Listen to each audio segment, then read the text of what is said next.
नमस्कार दोस्तों, आज हम शुरू करने जा रहे हैं यूजीसी नेट हिंदी में पाठ्यक्रम में शामिल संपूर्ण कहानियाँ। इनको हम वन बाय वन पढ़ना जा रहे हैं, इनका वाचन करेंगे। तो आज की जो हमारी पहली कहानी है वो है हमारी चंद्रदेव से मेरी बातें, जो कि बंग महिला द्वारा लिखी गई है। ठीक है, तो ये हमारी जो पहली कहानी है आज हम इसे स्टार्ट करेंगे, जो कि 1904 में बंग महिला द्वारा लिखी गई है, जिसे हम राजेंद्र बाला घोष के नाम से भी जानते हैं। यह कविता जो कहानी है हमारी पहली बार सरस्वती पत्रिका में प्रकाशित हुई थी। तो आज हम इसका वाचन करेंगे। चंद्रदेव से मेरी बातें। भगवान चंद्रदेव, आपके कमलवत कमल चरणों में दासी का अनेक बार प्रणाम। आज मैं आपसे 2-4 बातें करने की इच्छा रखती हूँ। क्या मेरे प्रश्नों का उत्तर आप प्रदान करेंगे? कीजिए, बड़ी कृपा होगी। देखो, सुनी अनसुनी सी मत कर जाना, अपने बड़प्पन की ओर ध्यान देना। अच्छा, कहती हूँ, सुनो। मैं सुनती हूँ आप इस आकाश मंडल में चिरकाल से वास करते हैं। क्या यह बात सत्य है? यदि सत्य है तो मैं अनुमान करती हूँ इस सृष्टि के साथ ही साथ अवश्य आपकी भी सृष्टि हुई होगी। तब तो आप ढेर दिन पुराने हुए, बूढ़े कहे जा सकते हैं। आप इतने पुराने हैं तो सही, पर काम सदा एक सा ही है और एक ही स्थान में करते आते हैं।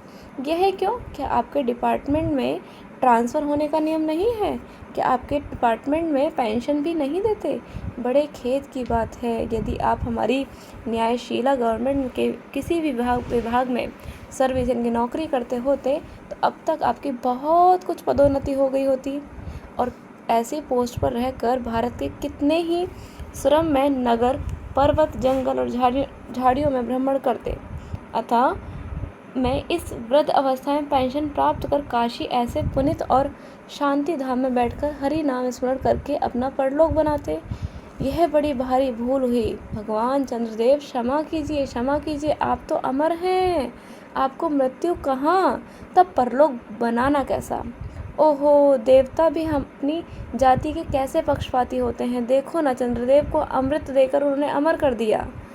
तब यदि मनुष्य होकर हमारे अंग्रेज अपने जाति वालों का पक्षपात करें तो आश्चर्य ही क्या है। अच्छा, यदि आपको अंग्रेज जाति की सेवा करना स्वीकार हो तो एक एप्लीकेशन, इनकी जो निवेदन पत्र है, हमारे आधुनिक भारत प्रभु लॉर्ड कर्जन के पास भेज देवें। आशा है कि वे आपको आदर पूर्वक अवश्य आह्वान करेंगे, क्योंकि आप अधम भारतवासियों के भांति कृष्णांग तो है ही नहीं, जो आपको अच्छी नौकरी देने में उनको गौरांग जाति कुपित हो उठेगी। और फिर आप तो एक सुयोम्य, कार्यदक्ष, परिश्रमी, बहुदर्शी, कार्यकुशल और सरल स्वभाव महात्मा हैं। मैं विश्वास करती हूँ कि जब लॉर्ड कर्जन हमारे भारत के स्थायी भाग्य विधाता बनकर आवेंगे तब आपके किसी कमिश्नर का मेंबर नहीं तो किसी मिशन में भर्ती करके ही वे अवश्य ही भेज देंगे, क्योंकि आपको कमीशन और मिशन दोनों ही अत्यंत प्रिय हैं। आपके चंद्रलोक में जो रीति और नीति सृष्टि के आदि काल में प्रचलित थे वे अब सब हैं भी, और यहाँ तक कि इतना परिवर्तन हो गया है कि भूत और वर्तमान में आकाश पाताल का सा अंतर हो गया है। मैं अनुमान करती हूँ आपके नेत्रों की ज्योति भी कुछ अवश्य ही मन पड़ गई होगी, क्योंकि आधुनिक भारत संतान लड़कपन से ही चश्मा धारण करने लगी है। इस कारण आप हमारे दीनहीन क्षीण प्रभु भारत को इतनी दूर से भली भांति न देख सकते होंगे। अतएव आपसे आदर करती हूँ कि एक बार कृपा कर भारत को देख तो जाइए। यद्यपि इस बात को जानती हूँ कि आपको इतना अवकाश कहाँ, पर 8वें दिन नहीं तो महीने में 1 दिन अर्थात अमावस्या को तो आपका हॉलिडे अवश्य होता है, इनकी छुट्टी होती है। यदि आप उस दिन चाहें तो भारत का भ्रमण जा सकते हैं।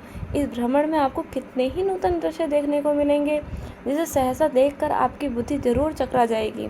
यदि आपसे हमारे हिंदुस्तान का भ्रमण शीघ्रता के कारण ना हो सके तो केवल राजधानी कलकत्ता को देख लेना ही अवश्य ही उचित है।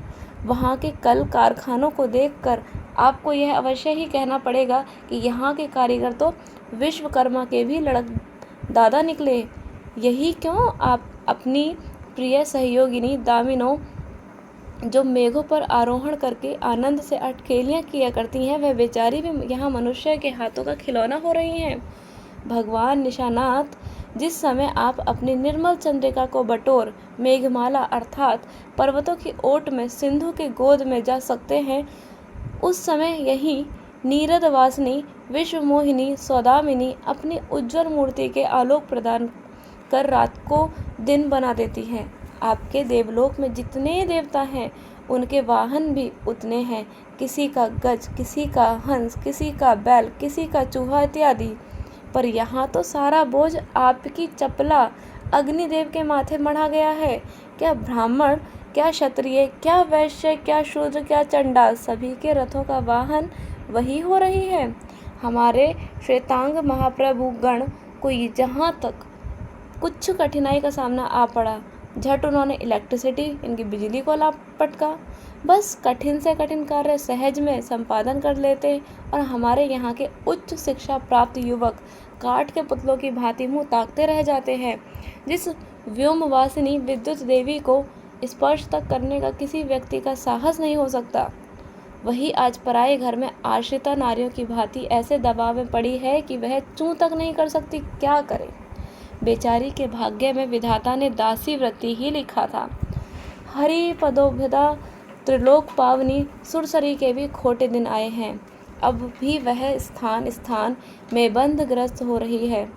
उसके वक्ष स्थल पर जहाँ तहाँ मोटे वृत्ताकार खंभ गाड़ दिए गए हैं। कलकत्ता आदि को देखकर आपके देवराज सुरेंद्र भी आपको कहेंगे कि हमारी अमरावती तो इसके आगे निरी फीकी सी जान पड़ती है।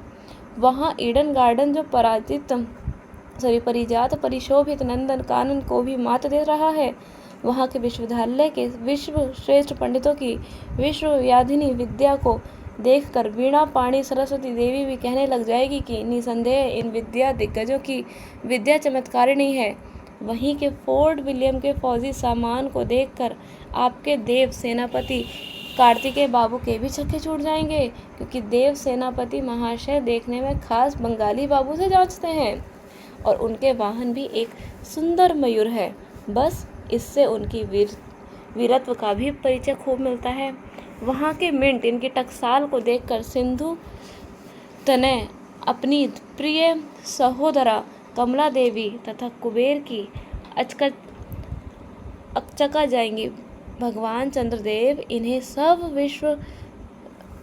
विश्वोत्पादक अपूर्व प्रदर्शनियों का अवलोकन करने के हेतु आपको सादर निमंत्रण और सविनय आहूत करती हूँ। संभव है कि यहाँ आने से आपके अनेक लाभ ही होंगे, जो अनादिकाल से निज उज्ज्वल वपु में कलंक की कालिमा लेपन करके कलंकी शशांक शशधर शल लांछन आदि उपाधि मालाओं से भूषित हो रहे हैं। सिंधु तनय होने पर भी जिस कालिमा को आप आज तक नहीं धो सके हैं, वह आजन्म कलंक शायद यहाँ के विज्ञानविद पंडितों की चेष्टा से छूट जाए। जब बम्बई में स्वर्गीय महारानी विक्टोरिया देवी की प्रतिमूर्ति के दाग छुड़ाने में प्रोफेसर गज्जर महाशय फलीभूत हुए हैं, तब क्या आपके मुख की कालिमा छुड़ाने में वे फलीभूत ना होंगे? शायद आप यह बात भी अभी तक विदित नहीं हुई कि आप अपने स्वामी सूर्य भगवान पर जब हमारे भूमंडल की छाया पड़ती है, तभी आप लोगों पर ग्रहण लगता है। पर आप तो अब तक वही पुराने विश्वास बना हुआ है कि कुटिल ग्रह राहु आपको निगल जाता है तभी ग्रहण होता है। पर ऐसा थोथा विश्वास करना आप लोगों की भारी भूल है। अतः हे देव, मैं विनय करती हूँ कि अब आप अपने हृदय में इस भ्रम को जड़ से उखाड़ कर फेंक दें। अब भारत में ना तो आपके और ना आपके स्वामी भुवन भास्कर सूर्य महाशय के ही वंशधरों का साम्राज्य है, और ना अब भारत की वह शस्य श्यामला स्वर्ण प्रसूता मूर्ति ही है। अब तो आप हमारे लोगों के अज्ञात एक अन्य द्वीपवासी पर परम शक्ति गौरांग महाप्रभु इस विशाल भारतवर्ष का एक राज्य वैभव भोग रहे हैं।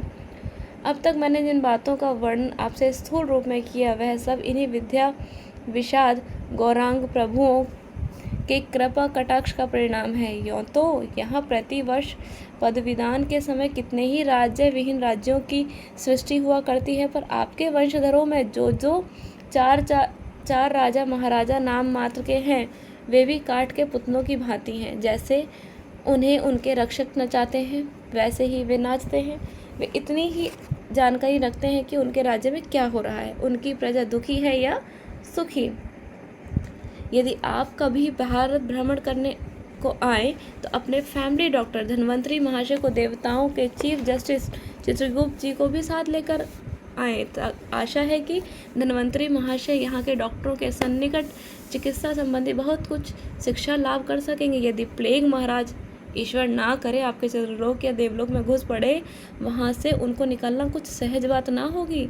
यहीं जब चिकित्सा शास्त्र के बड़े बड़े पारदर्शी उन पर विजय नहीं प्राप्त कर सके तो वहाँ आपके देवलोक में जड़ी बूटियों के प्रयोग से क्या ही होगा। यहाँ के इंडियन पिनल कोड की धाराओं को देखकर चित्रगुप्त महाराज अपने यहाँ के दंड विधि यानी कि कानून को बहुत कुछ सुधार सकते हैं। और यदि बोझ ना हो तो यहाँ से 2-4 टाइपराइटर भी खरीद ले जाएं।